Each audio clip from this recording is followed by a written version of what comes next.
Hi, my name is Christina, and I can describe myself as three things: an artist, a philanthropist, and Jamaican, an enriching blend of music, ambrosial foods, and stoic people who out of many are all one.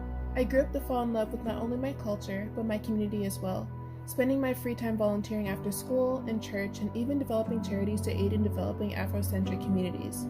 My passion was giving back, but I was unsure how this would follow through my future career, until one day changed everything. My dad recalled a story of his inability to read throughout his developing years, but he had impeccable memory, retaining the words of whatever was read to him. By memorizing a book, he got away with pretending to know how to read, until his peers and teachers found out and he was mocked. What seemed like a silly reminiscence of his childhood highlighted a clear underlying mental health issue.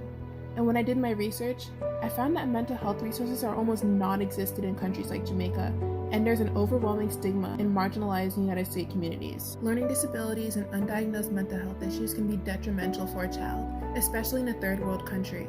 Struggling at one's developmental years can be a death sentence, leading to juvenile behavioral issues, depression, and even suicide. With over 8 million deaths attributed to mental health each year, I knew right then and there I needed to make a change.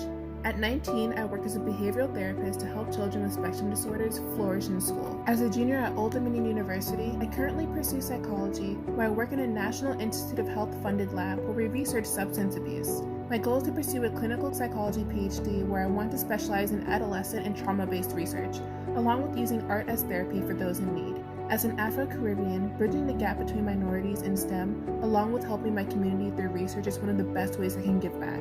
With only 7% of Black Americans holding a PhD in the United States, this scholarship will help alleviate the burden of higher education and close this gap. Like Jamaica, the human mind is an ever-changing, bewildering art form that grows with the seeds that plant change. My name is Christina, and I want to be that change for the future.